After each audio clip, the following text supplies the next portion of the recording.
दोस्तों नमस्कार, मैं हूं विवेका। आप देख रहे हैं खबर बिहार 24।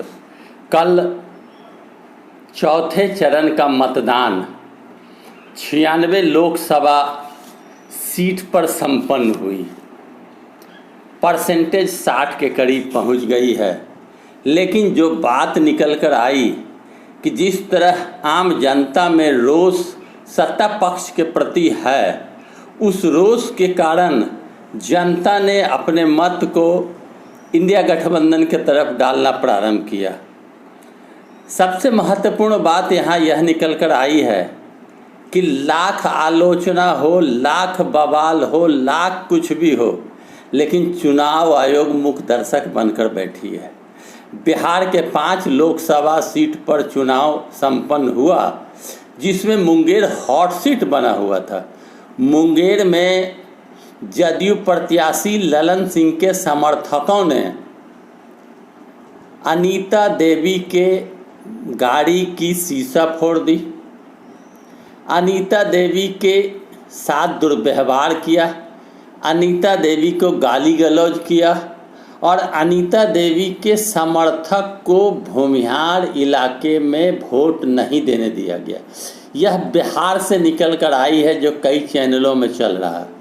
अनीता देवी जो राजद की प्रत्याशी अशोक महतो की पत्नी है, उसके गाड़ी का शीशा तोड़ा गया और ललन सिंह के समर्थकों ने, जो भूमिहार जाति के हैं, अपने इलाके में मतदान नहीं देने दिया जो राजद समर्थित मतदाता थे। यह केवल बिहार की बात नहीं है। बिहार के बाहर अगर उत्तर प्रदेश में चले जाएं तो कन्नौज, जहाँ से अखिलेश यादव चुनाव लड़ रहे हैं और भाजपा के सांसद सुब्रत पाठक हैं, वहाँ की भी हालात यही है। वहाँ भी मतदाताओं को मत देने से रोका गया, मतदाताओं को खदेड़ा गया, समाजवादी पार्टी के कार्यकर्ता को गिरफ्तार किया गया और सांसद के भाई के द्वारा बवाल मचाया जा रहा था, गाली गलौज की जा रही थी। यह भी वीडियो सामने निकल कर आई है। तो बिहार के अलावे उत्तर प्रदेश की भी हालत वही है। लखीमपुर खीरी की भी घटना है। 13 लोकसभा क्षेत्र में उत्तर प्रदेश में मतदान हुआ। कल ही बनारस में मोदी जी का रोड शो था, परसों पटना में रोड शो था। तो यह चुनाव को प्रभावित करने की खेल है। लेकिन भारतीय जनता पार्टी और जदयू के प्रत्याशियों को एहसास होने लगा कि इस बार की जनता कहीं न कहीं नाराज़ है और मत कम पड़ रहे हैं, जिसके कारण हार के डर से गुंडई पर उतर गए भाजपा और जदयू समर्थित कार्यकर्ता और नेता। इस गुंडई का ही परिणाम है कि अनीता देवी के गाड़ी का शीशा फोड़ा गया और कन्नौज में गाली गलौज की गई, मतदाता को भगाया गया। एक ऐसे भी मतदाता थे जिसने कहा कि साइकिल का बटन दबाने से कमल फूल का निशान सामने आने लगा। तो यह आरोप भी लगा है। इन सारी घटनाओं के बाद भी चुनाव आयोग मुखदर्शक बनी हुई है। चुनाव आयोग के तरफ से किसी भी तरह का कोई भी खबर नहीं आ रही है। हार का डर भारतीय जनता पार्टी और उनके सहयोगियों को अब सताने लगा है। पहला, दूसरा, तीसरा चरण में भारतीय जनता पार्टी के सहयोगी सहित भाजपा एनडीए का हालत खस्ता रहा और इस चुनाव में भी हालत खस्ता देखा गया। जो 96 सीट की मतदान हो रही है, इस बुरे हालात से घबरा कर भाजपा और भाजपा के समर्थकों ने गुंडई करना प्रारंभ कर दिया। वोटर को वोट देने से रोका, प्रत्याशी के गाड़ी को तोड़ा, मतदाता को गिरफ्तार किया, कार्यकर्ता को गिरफ्तार किया। यह लोकतंत्र, जिसे कहा जाता है कि मत देना एक अधिकार है, यह पर्व है, त्यौहार की तरह लोग मनाते हैं। इस त्यौहार को भी एनडीए के नेताओं ने कलंकित करने का काम किया। अब आप सोच सकते हैं कि भारतीय जनता पार्टी के अंदर बौखलाहट और घबराहट कितनी है कि वह हार के डर से अब इस तरह की प्रपंच रचने लगी है। कहीं कहीं यह भी आरोप लगा, सूत्र के हवाले से जो खबर मिलती है, कि मुस्लिम मतदाताओं को वोट देने से रोका गया, पिछड़ों को रोका गया, दलितों को रोका गया। आखिर यह क्या हो रहा है? क्या राहुल गांधी, अखिलेश और तेजस्वी जो कह रहे हैं कि संविधान बचाने का यह चुनाव है, यह सत्य कह रहे हैं? क्या यह चुनाव आयोग को नहीं देखना चाहिए कि क्या घटनाएं घट रही है? क्या संविधान का मखौल उड़ाया जा रहा है? क्या कानून व्यवस्था का मखौल उड़ाया जा रहा है? आरोप तो यह भी लगा कि जो प्रशासनिक पदाधिकारी हैं वो एनडीए समर्थित को मदद कर रहे हैं। आरोप का दौर जारी है।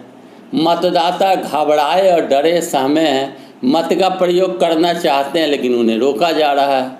अनीता देवी ने स्वयं आरोप लगाया मुंगेर से कि उसके मतदाता को रोका गया, खदेड़ा गया और गाली गलौज करी गई। 60 साल के हों या 62 साल के हों, कभी भी शादी करे तो इसमें क्या दिक्कत? अगड़ा और पिछड़ा का लड़ाई मुंगेर में स्पष्ट दिखने लगा। अगड़े जाति पिछड़े जाति को मत नहीं देने दे रहे थे। सामंतवादी सोच, सामंतवादी व्यवस्था के पोषक ये स्वर्ण जाति के भूमिहार आज फिर एक बार गुंडाई करके यह साबित कर दिया कि स्वर्ण जाति आबादी में कम है लेकिन गुंडाई करके पिछड़े दलित को डरवा सकते हैं। डरवाने का काम किया मुंगेर में। और वो सुब्रत पाठक, वो अभी स्वर्ण जाति के, कन्नौज में खेल उसके भाई ने मचाया। लखीमपुर खीरी में वो अभी स्वर्ण जाति के उम्मीदवार, उसने भी खेल रचाया। तो आप देख सकते हैं कि भारत के अंदर में एक और जहाँ दलितों, पिछड़ों, महिलाओं को आगे बढ़ाने की बात की जाती है मोदी के द्वारा, वहीं दलितों, पिछड़ों और महिलाओं को दबाने का प्रयास स्वर्ण जाति के लोग कर रहे हैं। आखिर कब रुकेगा यह सिलसिला? आखिर कौन रोकेगा इसे? क्या संविधान वाकई में खतरे में है? क्या मतदाता का मत का कोई महत्व नहीं है? क्या मतदान करना और अपने मन के मुताबिक उम्मीदवार चुनना गुनाह है इस भारतीय जनता पार्टी के शासनकाल में? यह सोचने का विषय है। वक्त है सोचने का। 3 चरण चुनाव बाकी है। ऐसे सामंती विचारधारा, ऐसे सामंती के पोषक सरकार को उखाड़ कर फेंक देने की आवश्यकता है, इसलिए कि यह चुनाव आयोग भी चुप्पी लगाकर मन मुग्ध होकर वह सरकार का समर्थन कर रही है, यह आरोप लगता है। यह आरोप मैंने नहीं लगाया, जितनी बातें हमने कही सारे रिपोर्ट निकल कर सामने आ रहे हैं। सरकार डर गई है, हार का डर सताने लगा है, जिसके कारण आज लोगों को मत देने से रोका जा रहा है, प्रत्याशियों की गाड़ी को तोड़ा जा रहा है और समाजवादी पार्टी के कार्यकर्ताओं को गिरफ्तार किया जा रहा है, राजद के कार्यकर्ताओं को खदेड़ा जा रहा है बिहार में। यह खबर निकल कर आई है जो आपको समझना होगा। और इस वीडियो को ज़्यादा से ज़्यादा शेयर करें आम लोगों के बीच में, ताकि लोग जागें। और वीडियो को लाइक करें, चैनल को सब्सक्राइब करें अगर पहली बार आए तो, और कमेंट बॉक्स में अवश्य लिखें क्या हो रहा है। यह क्या यह सरकार गुंडाई के बल पर सत्ता प्राप्त अब करना चाहती है? पूरे देश में सरकार के विरुद्ध लहर चल रही है। कितनों को रोकोगे? कितने सीट बचा लोगे? यह प्रश्न है, यह बड़ा प्रश्न है जो आपको सोचना है। धन्यवाद।